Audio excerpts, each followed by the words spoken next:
Manoj Kumar Pandey, Paramveer Chakra. The name doesn't just represent a soldier, it represents a storm of courage, a spirit that refused to fall, and a promise fulfilled with blood and bravery. He was born on 25th June 1975 in Sitapur, Uttar Pradesh, a small town boy with a heart too big for the world to contain. From early on, Manoj showed signs of intensity, discipline, and an unspoken fire. He was drawn to acts of strength, stories of sacrifice, and the smell of soldierly honor. He didn't wear a mustache. His chin was determined, his eyes warm, brown and finely lashed, always carrying a spark of something deeper. At the SSP interview, they asked him, "Why do you want to join the army?" He looked them in the eye and said, "I want to win the Paramveer Chakra." Most people dream big. Manoj Pandey planned it. That statement wasn't ambition, it was prophecy. He graduated from the National Defence Academy and joined the 111 Gorkha Rifles, one of the fiercest infantry regiments in Indian history. And then came 1999, the Kargil War, an undeclared intrusion into the treacherous heights of Ladakh, where Pakistan attempted to seize Indian territory, and with it, our pride. In the Batalik sector stood a strategic peak, Khalubar, fortified with enemy bunkers, machine guns and surveillance. It overlooked the region like a watchtower of death. Under the cover of night, the brave officer and his men began the treacherous climb. But in those icy heights, darkness offered no cover. Bullets cracked through the silence. Explosions lit up the mountains.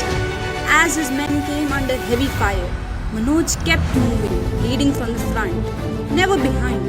A burst of shrapnel tore through his shoulder. Blood soaked his combat dress. Another hit his leg. He staggered, but didn't stop. With grit in his voice, he rallied his men. He cleared bunker after bunker, with grenades, gunfire, and sheer fury. The mission was his, and he was not letting go. And then, before the final bunker, the moment came. Out of ammunition, bleeding, exhausted, surrounded. But he had one last weapon, the Khupri, that curved blade of the Gorkhas, a symbol of close combat and raw power. At the regimental center in Lucknow, he had been taught, this is the most fearsome weapon in close combat, small, silent and deadly. He drew it from his belt, and with a war cry that echoed through the mountains, Jai Mahakali, Ayo Gorkhali, he charged. One man, one blade, one final act. There is a swish in the air as the blade, cutting through the falling snowflakes, flashes and slices into human flesh. Heads were rolling, with terror written in their eyes, as the small but fierce Gorkhas moved forward with their kukris gripped firmly in their hands. Right to left to right, then again and again, he stormed the bunker and fought hand to hand, delivering the final blow to the enemy. And only after the mission was complete, only after the Khalubar top was captured, did he let go of life. Just 24 years and 7 days old, Captain Manoj Kumar Pandey collapsed.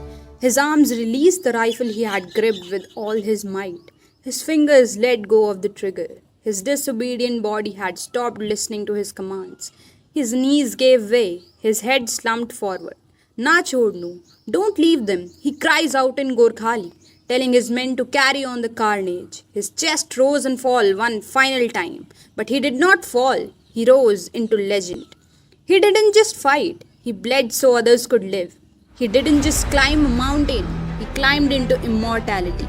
For his exceptional courage and fearless leadership, then Lieutenant Manoj Kumar Pandey was posthumously awarded the Paramveer Chakra, India's highest military honor. But his legacy cannot be captured in a medal. His words say it best, "If death strikes before I prove my blood, I swear I'll kill death." And he did. Let us never forget the boy from Sitapur who became the Lion of Khalubar. Let us remember the blade, the battle, the blood. Captain Manoj Kumar Pandey. Jai Hind.